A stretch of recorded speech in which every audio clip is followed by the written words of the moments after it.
Hi, everyone. I'm Angela Wilkins. I'm the Executive Director of the Ken Kennedy Institute. I'm really happy that you guys are here today. I'd like you guys to meet Suman. He is the founding partner of AIsprouts.vc, where he helps entrepreneurs build category-leading ventures. Prior to starting the fund, Suman was a successful Silicon Valley venture-backed operator, which, from my point of view, operators are the people who get everything actually done. He has 5 back-to-back exits, including Cloudflare's IPO, Anaplan's IPO, and Clearwell's sell to Semantic for $400 million, as some of them. During that time, he was an active angel investor, building a portfolio with names such as Ripple, Palantir, and ShareTribe. He also holds an MBA from Harvard and is a graduate of our own electrical computer engineering department here at Rice University. Thank you so much for being here.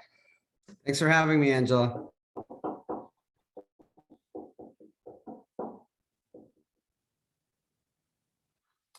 Great. So I think I can share now. Let me try this. Share. Okay, perfect. Let me turn this off. Hide floating. All right, so I'm assuming everyone can see my screen now. Angela, please let me know if you can't see it. Michelle. It looks great. Okay, perfect. All right, so thanks for having me. So as Angela mentioned, I'm Suman Talukdar. I run my own fund focused on machine learning companies. I'm based in the Bay Area, and I am a Will Rice College Rice graduate, class of 1999. So I'm always happy to chat with the folks at Rice and the team on campus. The title of my talk is Discover Your Home Run. It's something that I've been putting together, I'm iterating on just to help people understand how to spot great opportunities. But obviously everyone in this call has already hit a home run by just being associated with Rice, which is an amazing brand and ever so powerful institution in the area. So in terms of what I wanted to cover today, and I want to be timely, so I wanted to obviously provide a brief introduction of what I'm up to in case anyone who's on would like to chat or collaborate. And then I want to briefly go over my approach or suggested approach to uncover kind of big opportunities in your career, whether that's a company to start, a company to join, an idea to commercialize, just an approach that I think has worked for me. I'd like to share. And then as an example, get into some details on what I look for specifically in companies I like to work with or incubate or back.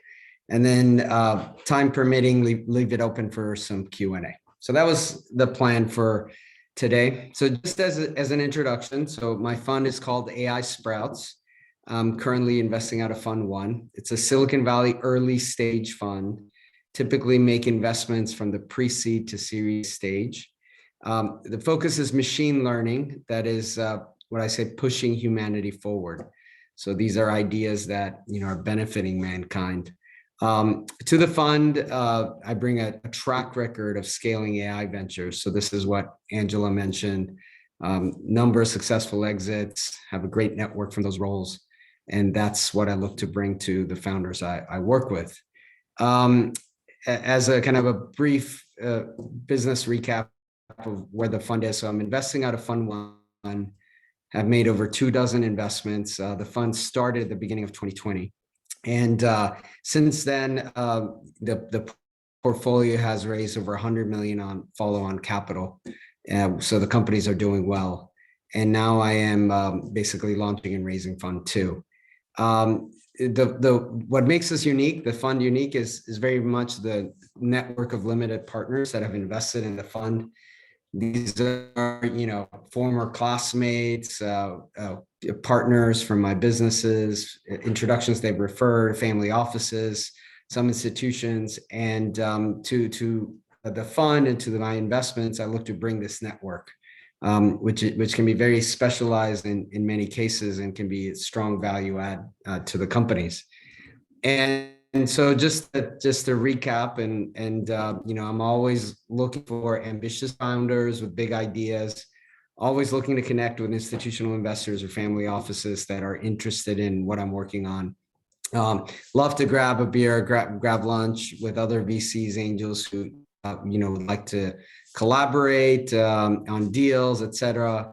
And then open door policy to anyone interested to work with any of the portfolio companies that I talk about or are listed as fund investments. So these are kind of the things that I'd love to connect with you about. So with that said, let me get going with my planned talk. And so as I mentioned today, what I'm going to talk about is discovering your home runs.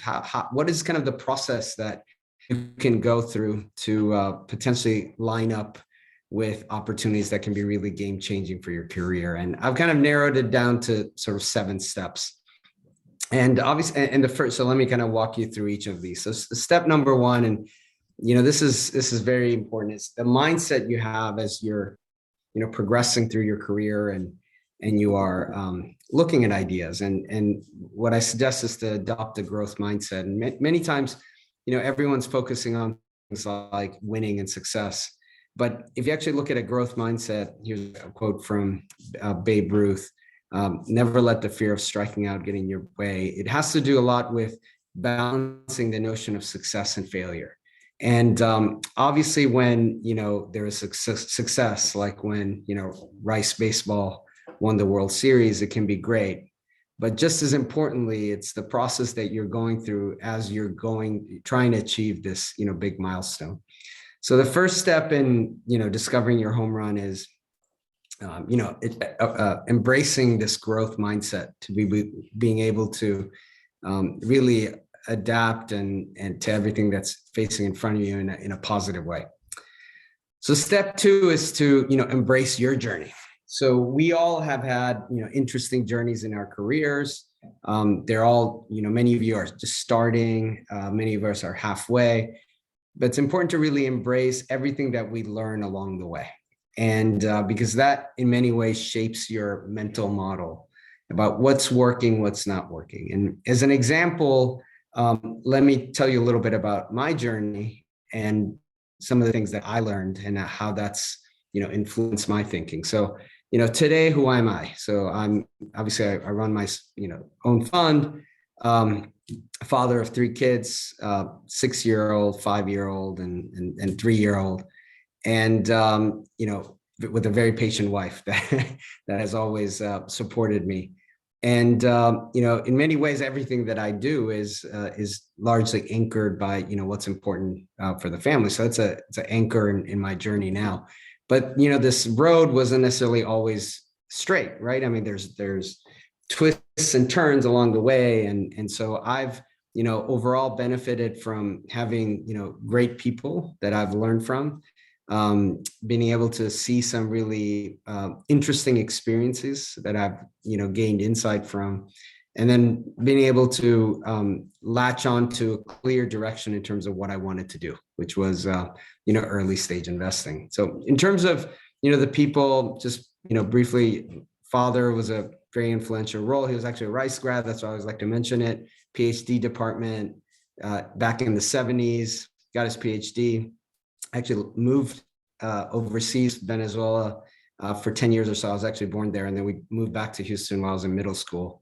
And, grew up in Houston through high school, went to Rice through college, made some great friendships like you. All these, people, again, this is the theme, are great, contacts for me in my network, continue to be friends, continue to be involved.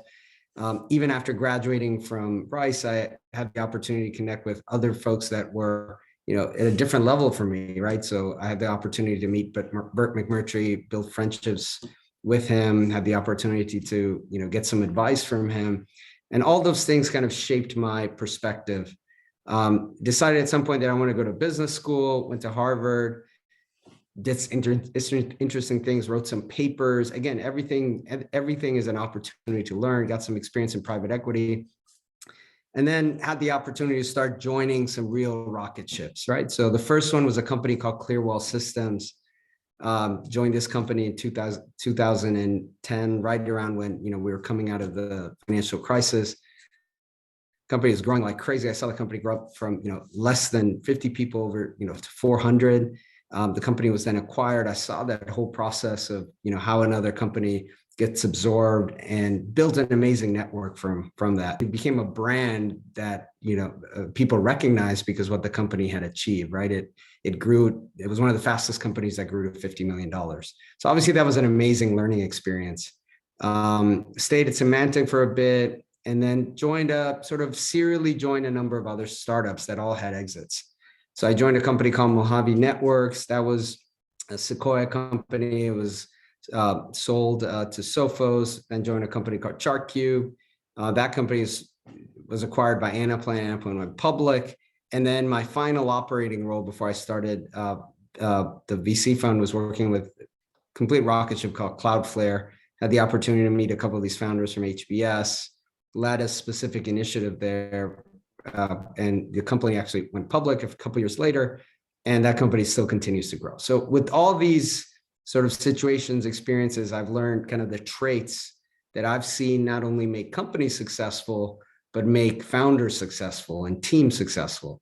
I've learned kind of a bit about the operational processes and how they evolved. I learned about markets and, how they start and the various stages they're in. And so pulling it all together from my journey, I realized that those insights were a cornerstone to kind of pull it all together and take that entrepreneurial step and become a fund entrepreneur and raise, my own fund and make these investments in companies. And so like a lot of things that start here in Silicon Valley, started with a conversation at a coffee shop with somebody that I'd known for a long time. And, those were my first initial checks at the fund. And there you go. I was started. So, to recap on that second step is, my journey helped me understand a lot about, what I was good at and spot certain traits that really helped differentiate the opportunities that I thought were interesting. So step 3 is, basically to identify guideposts.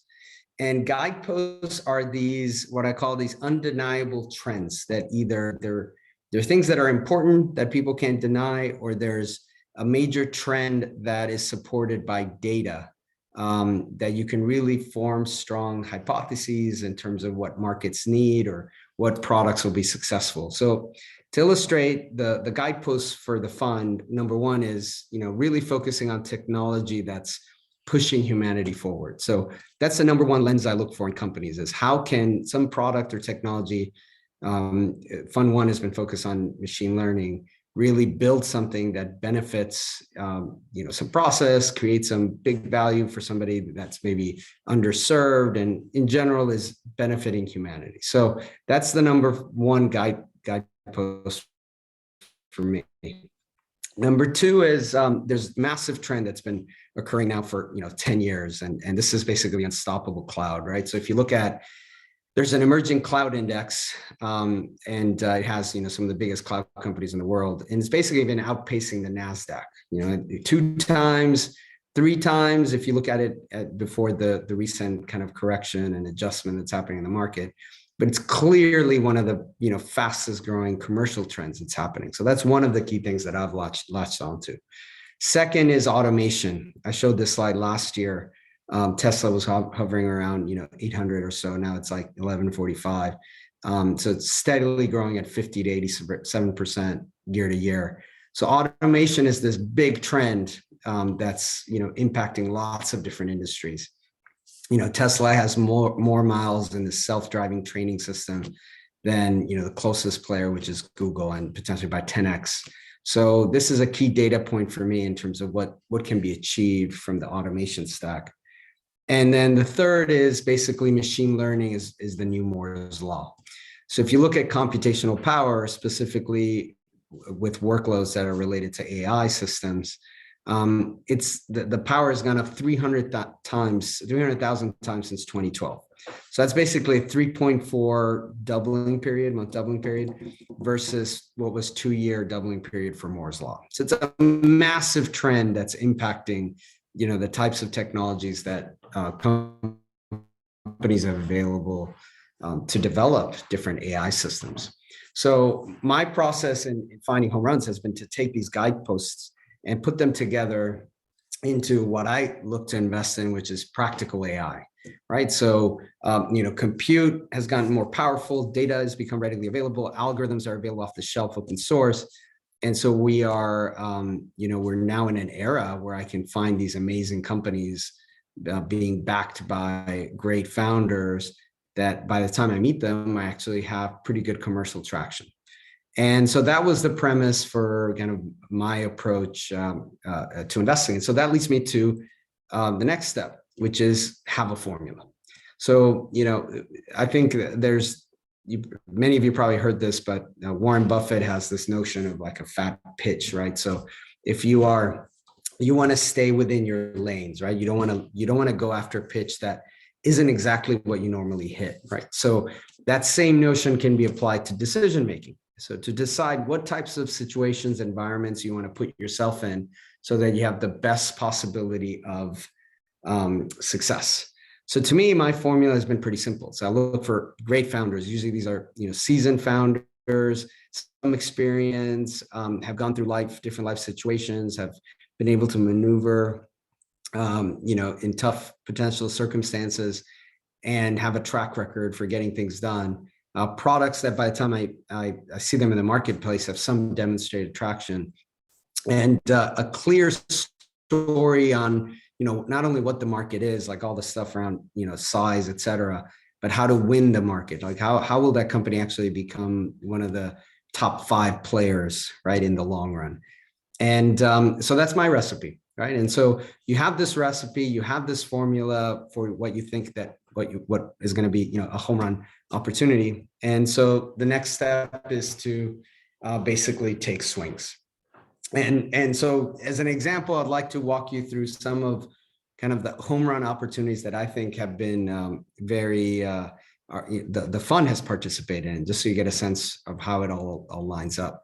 So I'm going to walk you through basically 5 companies that are my 2020 investments.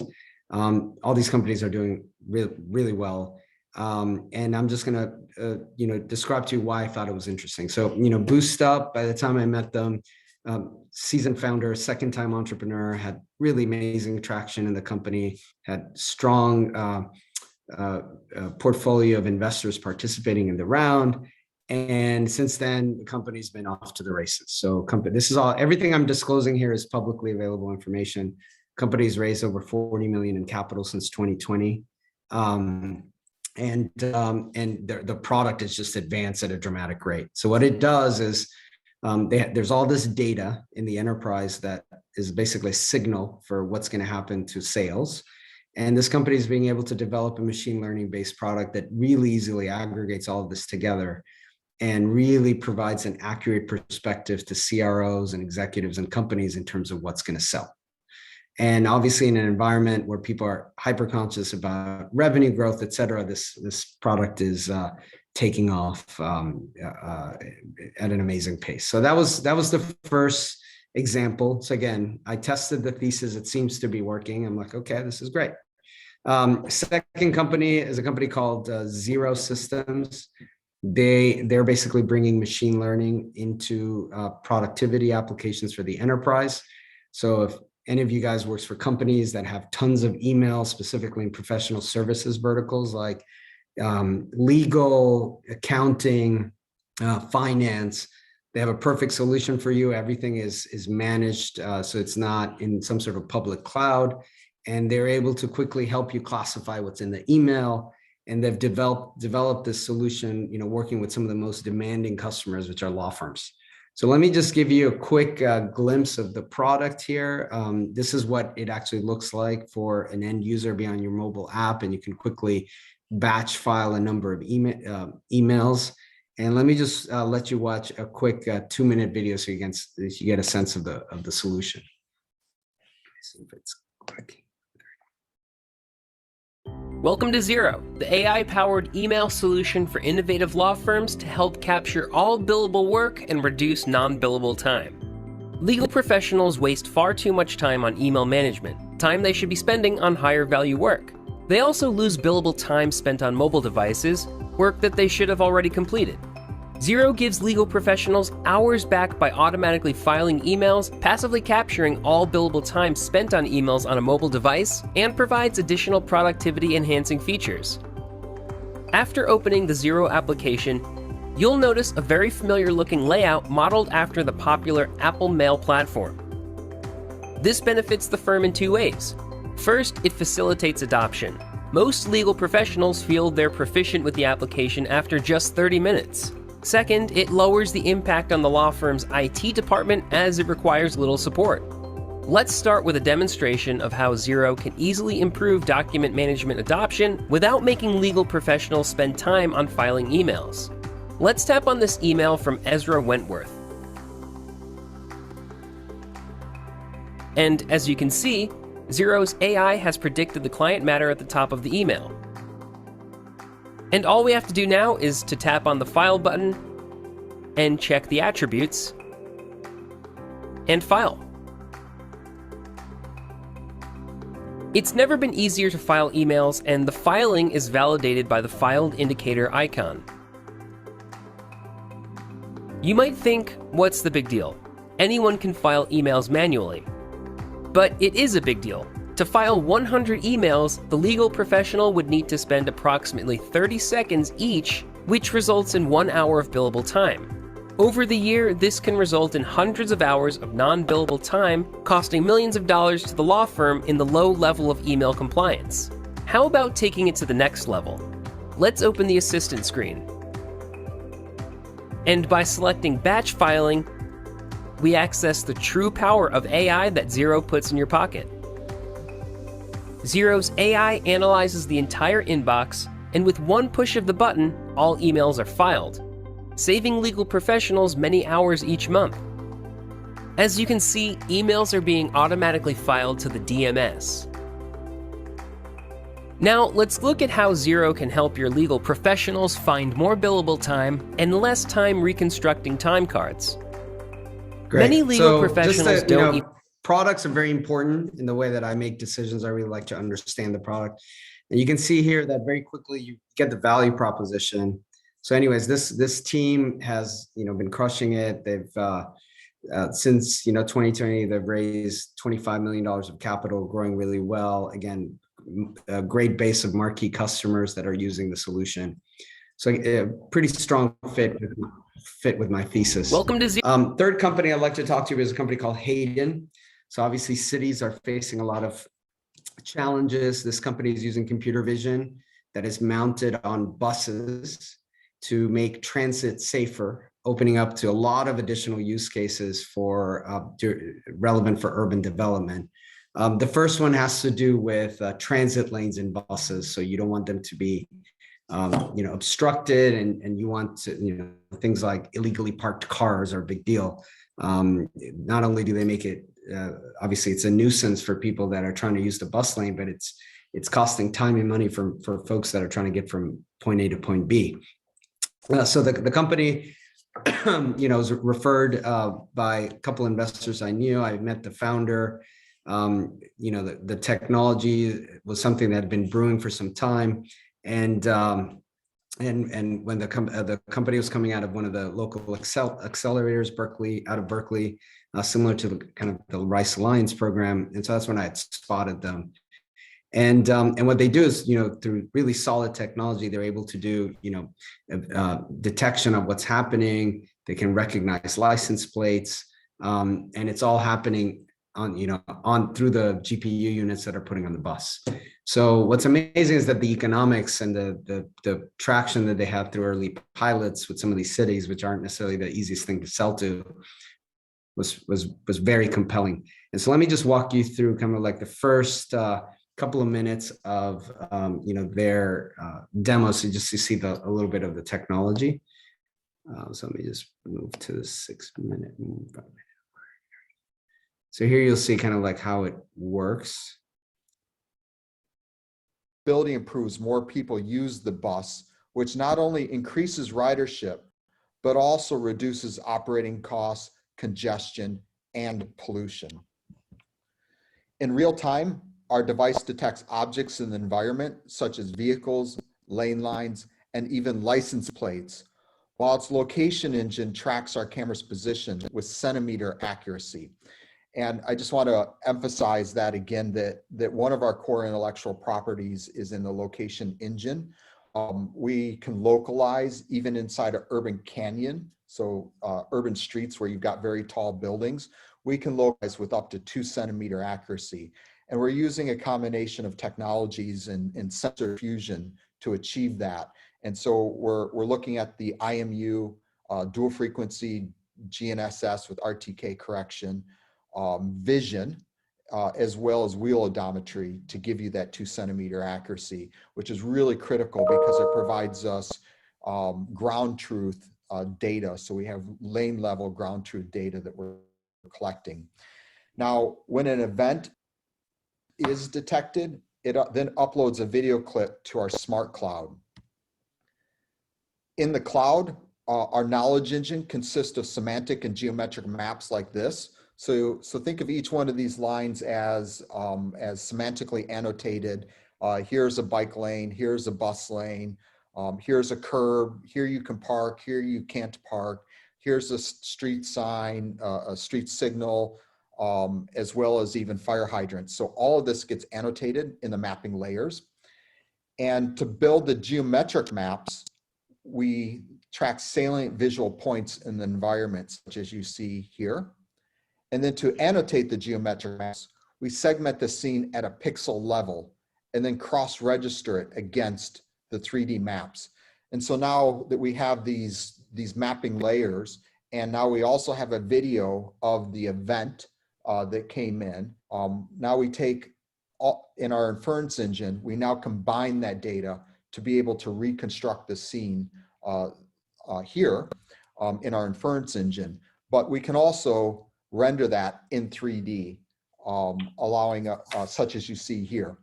And so our reasoning engine fully automates the detection of any kind of traffic violation and can also understand the context and the severity of the violation, while automatically filtering out false positives and therefore eliminating the need for human review, which is what will allow digital traffic enforcement technology to scale. So that's a quick glimpse. Obviously, there's a lot to this technology beyond a couple of minutes of video. But again, to be able to commercialize it, companies now raise north of 30 million, and to be able to commercialize it for the most demanding cities in the world, like New York, it's quite the feat. And the entrepreneurial energy required and the level of innovation required to do that has to be quite impressive.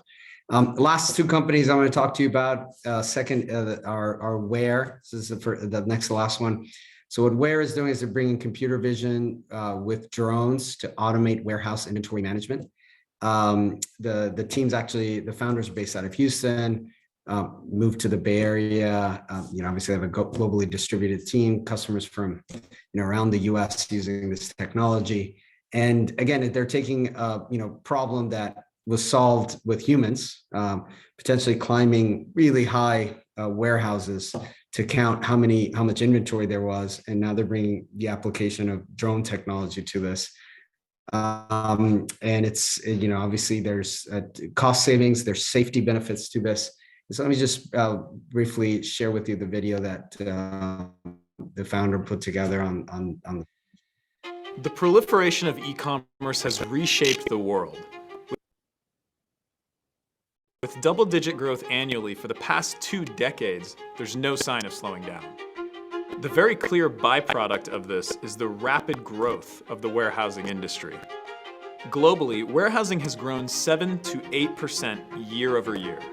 New facilities are popping up overnight in logistical hot zones around the planet, and they are massive. Not just in footprint, but vertically, with ceilings reaching over 50 feet tall. This mega growth, coupled with historically low unemployment in the US, has led to a labor shortage, making entry-level positions in a warehouse's inventory department tough to fill. This is why we started Ware. The process of Tracking inventory hasn't changed for the last hundreds of years. It's been basically putting humans in charge of it and then hoping that with that amount of labor and manpower that they can get the coverage and the frequency that they need. Drones is my expertise. I've been doing it for 11 years now. And so came into the warehouse use case that, okay, this is something that we could do a lot of great work with because of how far the technology's come. We wound up finding Skydio and partnering with them to build the first warehousing solution on their brand new platform called Skydio 2. What we loved about the Skydio drones is that they're so much smarter than any other drone on the market. That they're able to see in every direction, that they're able to navigate indoors very autonomously. And that allows us to focus deeply on the software so that we can get results to our customers quickly. So the Ware product has 3 components to it. The first is the data collection phase. That's when the drone flies autonomously in the warehouse and captures all the imagery of the bin locations. The second phase is the data processing phase. Once the drone finishes flying, it returns home to its nest. While there, it starts uploading data straight to our cloud, where we can start to process it. We apply our algorithms and machine learning to it in order to extract the insights that the customers are asking for. And the third phase is the report delivery. This is when we distill all those insights that we've extracted from the imagery and we put it into reports delivered in our software and also directly into the customer's WMS. So when SIVA talked to us about partnering to bring our drone solution for automating their warehouse inventory to their facility, we were extremely excited. SIVA has really embraced this new technology and working with their personnel to really understand the types of problems that they deal with on an everyday basis has been incredibly important to us. So it's really exciting to see our customers' eyes light up when they see the results that our product can deliver. Because we're capturing all this data inside of our customers' facilities, it's going to allow us to start processing it in a lot of different ways. We can then predict how many boxes are actually on a pallet and have a digital representation of the warehouse that's always kept in sync with what's out there in reality. The amount of data that we're collecting is going to help us uncover new inefficiencies in facilities around the world to help them streamline their operations even further. That's what makes us incredibly optimistic for the future of Ware and the industry as a whole. So you get a sense of obviously the level of sophistication that's required from the engineering side to pull this off. At the time that I met the founders, they had raised very little bit of capital, but had already tons of customer traction. And so, this is something that you couldn't have done even a few years back. And so that's how far things have come along. And so last I want to talk to you about my last company. It's called a company called Name Coach. And here, this is an example of an idea that sometimes it's addressing a problem that's so unique, and it's more about the problem rather than the underlying technology. But the technology can, over time, plays into how the platform will evolve. Here, voice technology has obviously come along quite a ways since the early days. The whole voice stack is it's effectively everything's becoming cheaper to develop, and so this company is actually looking at name pronunciation, which is in many ways something that's overlooked. Being respectful about pronouncing somebody's name. It's just a basic thing around, diversity and inclusion. So the company actually started selling to higher education institutions. The founder's experience started with, his sister's name actually being mispronounced during graduation. And so that has now expanded to a full API-based solution that companies like Salesforce are now embedding.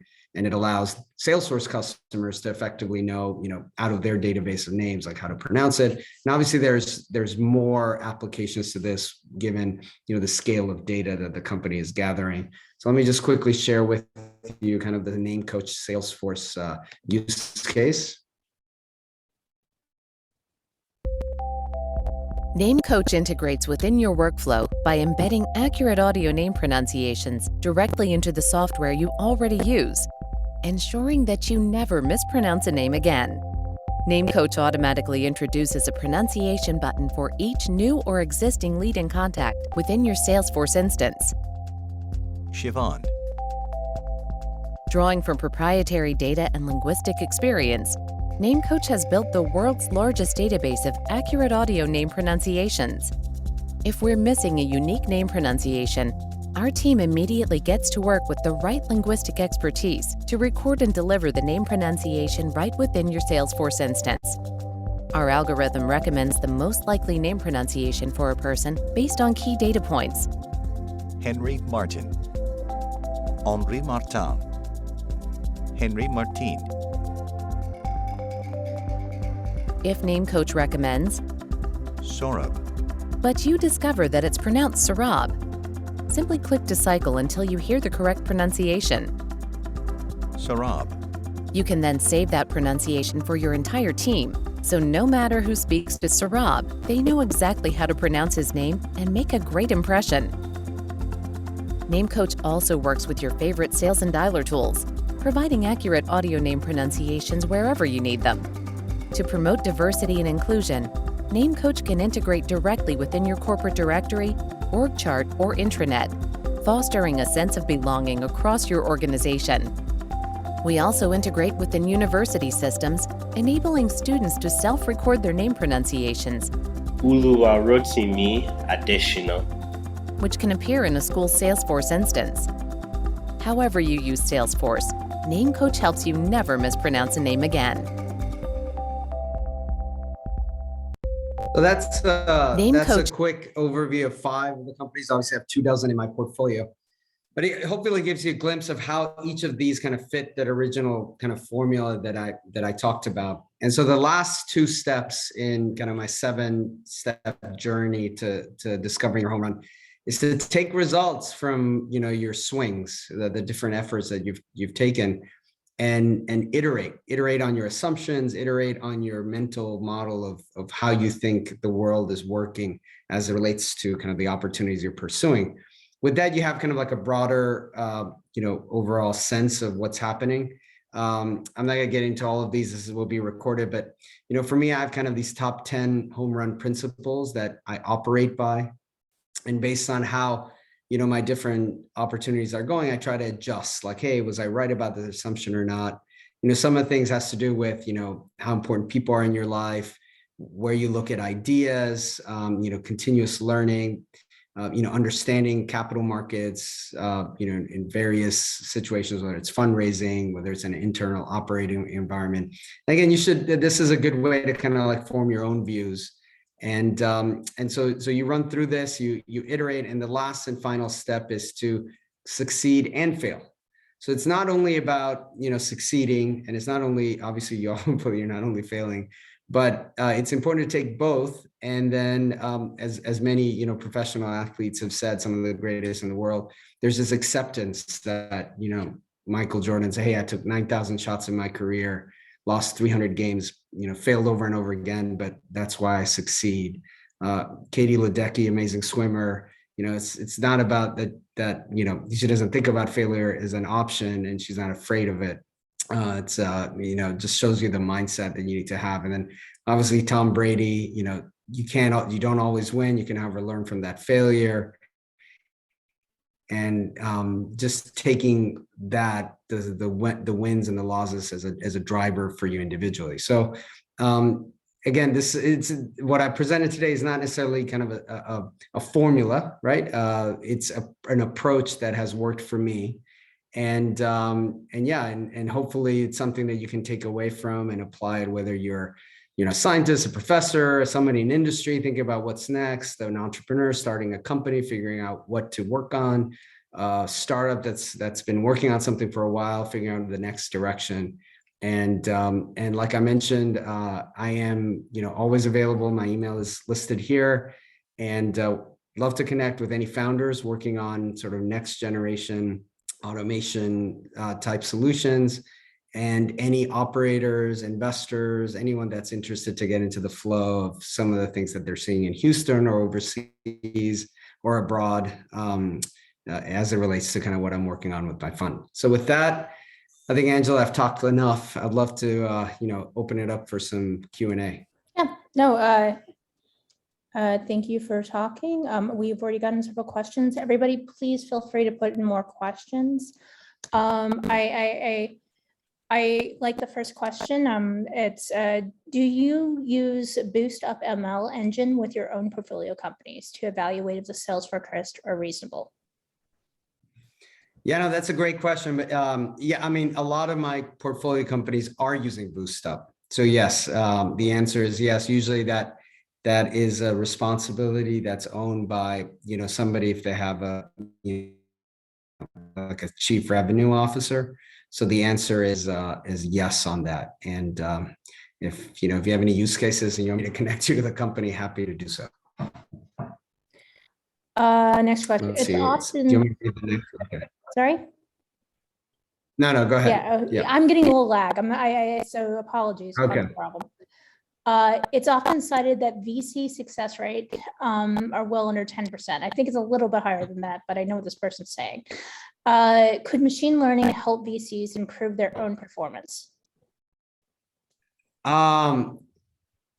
Yes, for sure. But just like any machine learning application, it's all based on the data that sort of this fund is using. And what I've seen so far in angel investments I made as a past, and working out of the fund and previous roles, it's the context and the situations change, where sometimes like you can't compare apples to apples, right? So it's really hard to take data and assume that what it's trained to do will work for sort of a new situation. And that's what humans are really good at.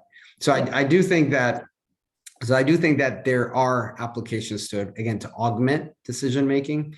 I'm working on some of that stuff, like how do I use a big database and have signals and so forth. But I don't think to date it's such a subjective decision making process that we're far away from something that can just give you the answer. Yeah. Versus there are applications that would work, right? Whether it's a cat or a dog, like that type of thing, that works. So for investing decisions, it's a little tougher. Yeah. I would assume that if we were to machine learn on it, we'd pick up on a lot of biases. Like I think I read something earlier today in that vein that, no one gets fired for hiring IBM. It's like no one ever gets fired for, investing in Stanford and YC companies, So Exactly. you would expect to see a lot of internal bias like that. 100%. What are your thoughts on getting more VCs diversified out of the Valley? For example, Houston. Thoughts, it's great and it's happening. I mean, I think there's the underlying term is that there's a great spread, and I think COVID has accelerated it, with a lot of talent from the typical kind of VC areas moving and funds flowing to, different regions. So it's happening. I think the strategies are different.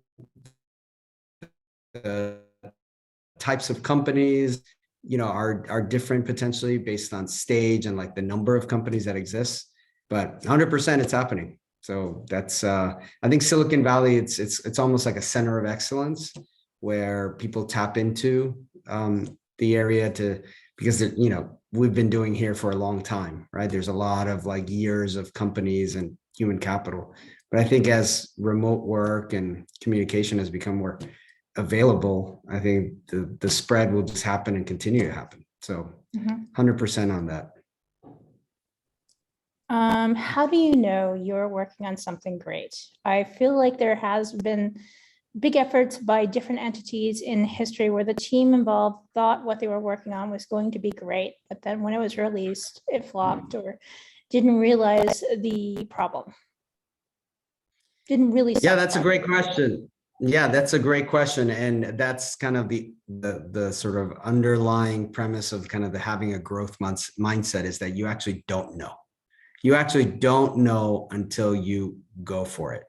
So, I mean, it has to do with the entire process. Like you think you want to raise capital, you actually don't know that whether you're going to be effectively going to be able to raise capital until you're actually raising capital. You think you want to know if your product's going to be successful. You actually really don't know until you launch it and it's been in the market for a while. So that's where kind of this growth mindset comes in, because you can't expect to be right when you're launching or when you're going for it. You just have to accept that there's a possibility, no matter how much you plan, how much you prepared, how much diligence you've done, that it could fail. And obviously you do things to mitigate it. So like 100%, like whether you're solving a big problem, that should be one of the first things you answer. But you might be solving a really big problem, and a month after you launch, one of the biggest companies in the world decides to do the same thing, right? I mean, these are things that you can't predict. So that's why in the long run, your chances of finding something big, like something great to work on, like you asked, is higher if you just repeat the process over and over again. And the chances are that maybe the first time you tried it didn't work that great. It wasn't Facebook, but maybe the second time it was, right? And if you actually look at entrepreneurs from lots of different companies, whether it's Tesla, big names that we all know about, Microsoft, et cetera, or whether you look at less known names like some of the SaaS companies, Atlassian or whatever, they all have gone through multiple iterations of trying. And I think that's part of the model. So yeah, I think the only way to know is after you've are live and it's working and you have some data and it's like, wow, this is turning out to be, we like to say it's working, right? Half the stuff never works. And when it's working, you're like, great, but you actually won't know until you try. Yeah. Knowing that you've been involved with many companies that have IPO'd and, exited, at what point do you think, and Jolie, at some point, did you no, I think this might work out? Like, what did you see?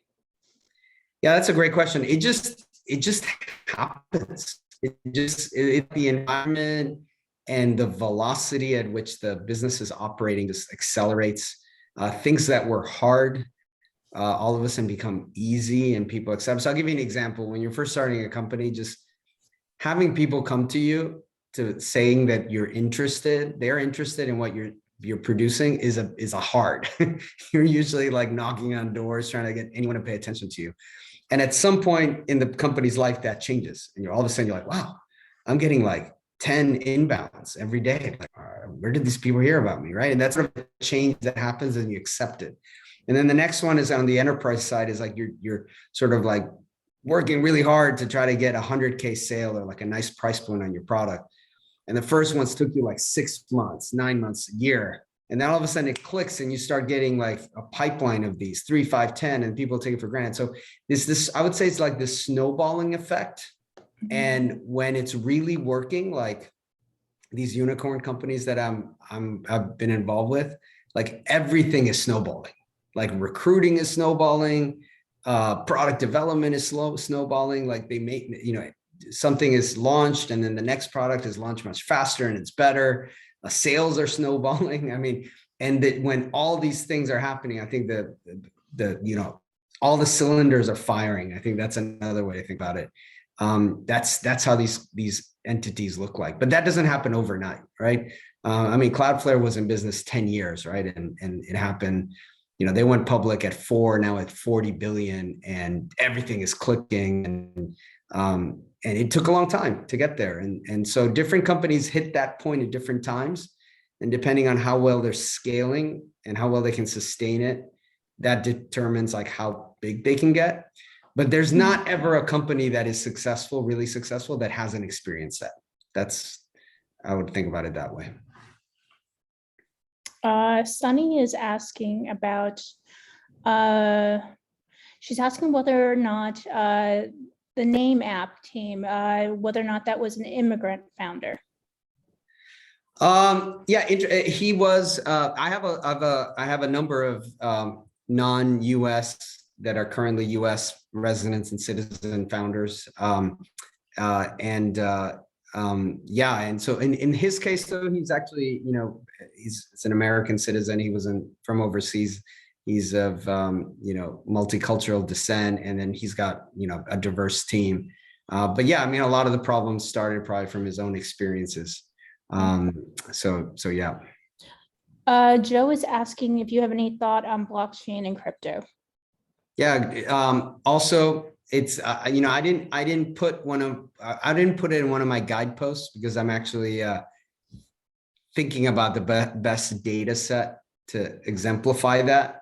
But it's definitely something that is a truth in terms of like what's happening, right? And the adoption and the scale of the underlying technology, and it's how it's being used and how it's proliferating. So yeah, so definitely if you have any ideas on the data and stuff that I should be tracking for that. But yeah, it's something that a lot of my companies are using. I didn't talk about some of them. I made some investments on that side. Maybe I'll talk about it next year. But yeah, it's something I'm tracking and interested in.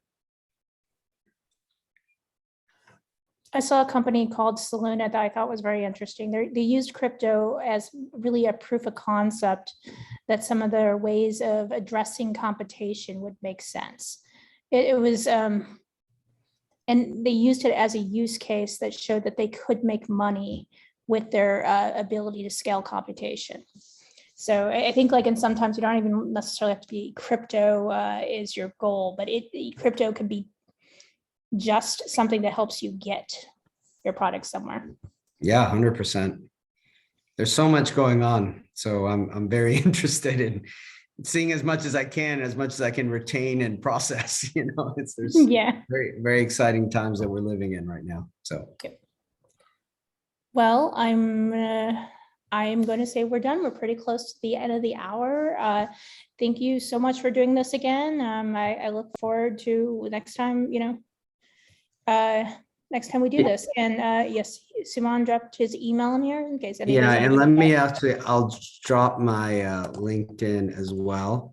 So if anybody wants to connect with me, it's a good way to actually track, stuff I'm doing. And I'm a big social media person to the extent we can be. So yeah, but again, Angela, Michelle, and Mackenzie, thanks again for organizing this. Always fun to be able to catch up and look forward to the next opportunity and anything, any new friends that I make through the process. Cool. I hope we get a chance to do it in person next time. All right, sounds great. All right, thanks, Angela. Bye.